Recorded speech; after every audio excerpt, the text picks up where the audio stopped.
Hello and welcome back to another Tote stable tour. For today's episode we're going to see Paul Hennessy, a trainer who's already tasted success at the Cheltenham Festival with Heaven Help Us, who landed the Coral Cup a couple of years ago. He's got a live contender in the Champion Bumper this year. We're going to learn about that and about him training greyhounds as well as racehorses. If you are enjoying the Tote stable tour, be sure to leave a like, drop a comment below and hit the subscribe button so you don't miss any of our videos. So this lad was a bumper winner at Limerick. Yes. And got into the headlines for the ride that he was given, but he was a good winner. He was a good winner, yeah. And Patrick, of course, which with Patrick being Patrick, you know what I mean, it was a brilliant ride. I mean, outstanding. And that's probably why he's so good. You know what I mean? He's thinking outside the box. He told me beforehand he was thinking of doing it, and I said to him, look, I'll leg you up and you do whatever you think is best, you know. And same with Danny, like we leg him up. Just leave those good lads to themselves. But I wasn't expecting that, but yeah, definitely. We've had loads of reaction, and I'm getting it in the neck from all my greyhound friends as well everywhere I go, you know what I mean, that we're still causing trouble. So anyway, he was a good winner. And he ran great, he did, in all fairness, and he won easy, you know what I mean. So how much of it was put down going up the all-weather and how much of it is his ability, we're not really sure yet, but no, we're going to give it a go.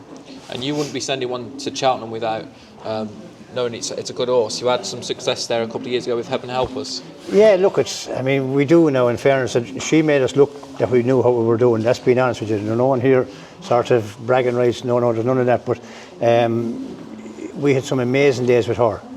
And we've brought Jacovec Cavern over at 300 to 1 to run in Lossiemouth's Triumph Early, finished in the middle of the field. Great buzz, like he'd no chance of winning, but it was a great outing. And it's the same with this. There's a great bunch of guys who own this horse. And even today he ran well in Naas. I said, look, if he can run well in his next bumper in Limerick, we'll bring him to Cheltenham if we get in. So the fact that he went and won was a huge bonus, do you know what I mean? So no, Patrick's delighted with him. The horse has settled in well and he's improving. And we bought him from Danny and Mags, you know what I mean? I was looking for a nice horse and Danny recommended this fella. And it all just fell together, you know, there was no great planning involved, it just worked out. You're going to have to take on Willie Mullins in the Champion Bumper. He's got a good record. What sort of chance do you think he's got? I think he's a decent chance, yeah. No, I'm happy with him, like, especially if it stays raining. He's proven on soft ground, you know what I mean? And as regards taking on Willie, well, look, we're used to that around here. We don't mind.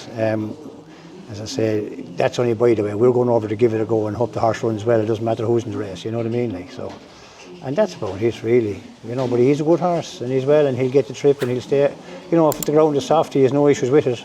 I presume if the ground is decent, he's well educated. We saw a bit of that on the all-weather in Limerick. So. Tell us a little bit about you, Paul, because you mix training horses with training greyhounds as well. Look, I'm 66 years of age now, so I've done a fair bit with the greyhounds and that. And it was this, I've always had a lovely interest in horses, you know, and kept a mare, and we're born and reared beside the Mullins at home as neighbours, and I spent most of my youth in with Paddy and Maury, and God be good to the two of them. So that's where, you know what I mean, that's where the love for horses started. And then one day a friend of mine got a mad notion that we should try and train a horse here ourselves, and I gave it about a year, but I couldn't see any sense in trying it. But I did, and you know, one or two of them came good enough, and Danny's been a brilliant help to me over the years, you know what I mean, advice, and he, you know, I'd lean on him a lot, or Emmett, in fairness to him as well, so they're good lads. And yeah, we brought her over for a maiden hurl, and Danny won on her in a maiden hurl in Cheltenham, and we went back for the Coral Cup 2 years later, and she won that with Richie Condon. So yeah, it just worked out. It wasn't any great planning, it was probably fluke, but it was great that happened, you know. Paul, I've never trained a racehorse or a greyhound. What's the biggest difference or the differences? The basic principles probably are the same. You feed them fairly well and level of fitness, and try and judge bringing them to a level of fitness. And when you get to a level of fitness, that's it, I think. A lot of people try and get, when they get fit, try and push it to go overboard, and then you're on a downward curve, you know what I mean? And you're on a downward slope, you have to stop and start all over again. So the trick is to try and get to that. He ran well in Limerick. I think he was fit in Limerick. We just maintain that. If he goes over to Cheltenham and runs as well as he ran in Limerick, that's it. That's the amount of ability he has, you know what I mean? You can't put ability into him, same with the dogs. You know what I mean? You coax them along and get them as ready as you can and work them very similarly, and whatever ability they have then, that's your lot, you know what I mean? If they're very good, great, and if they're not, there's nothing you can do about it, you know.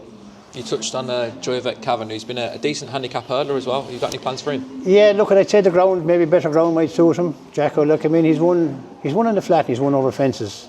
He should have won in Cork one day. He was in front and he fell in a hurdle race. But I'd love to win a hurdle race with him. I think he will during the summer, you know what I mean? He's at a mark that he should be well capable of. And look, he's lovely, he's a gorgeous horse, lovely quiet horse, bit of a rogue, but that's fair enough. You know, they all have to defend themselves somewhere, like, you know. But he's grand. I'd say if we catch him on a decent day, a nice ground again off the handicap mark, he's off in a hurdle race, you know, 2.5 miles or that he should win, you know. So we'll see. A lot of our viewers will probably be interested in greyhounds as well. Have you got a couple of dogs to follow up for us? Yeah, we have a good night Saturday night in Shelburne. Young dog Lenny's Dynamic. He's a very exciting dog. We probably will bring him to Limerick for the Kirby competition, the big puppy stake. It starts down there in about 3 weeks' time. He's a very, very good young dog. If the dog's Lenny's Tank, then I suppose maybe for the Easter Cup or something like that. But we'll wait and see. We're too far out to give you something for the English Derby. Do you know what I mean? It's too far away. I wouldn't be able to judge it. But Lenny's Dynamic is a fair dog to follow at any stage. And we have colours for green in the Tote Gold Cup this Saturday night. And he'll be a decent price and he's well drawn. Good performance from him now might be good enough to win it, you know. Brilliant. Final question. Could you put anybody off having a few quid each way on of landing this? No, I love him. He's a gorgeous horse. He's very easy to deal with. Very honest.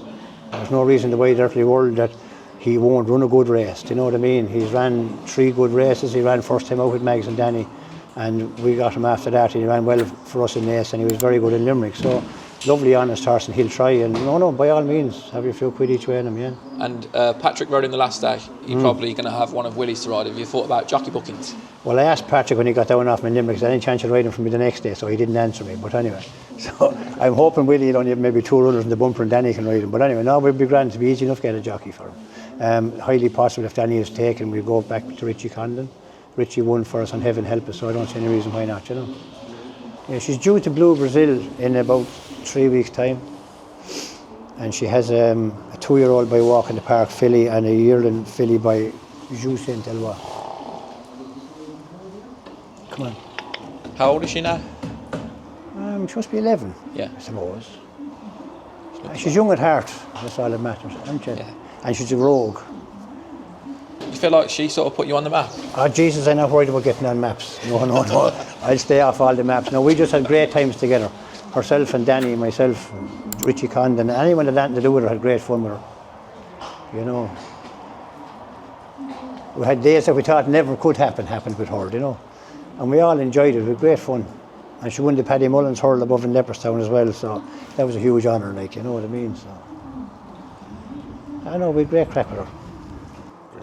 And hopefully we'll have still plenty more with her, you know.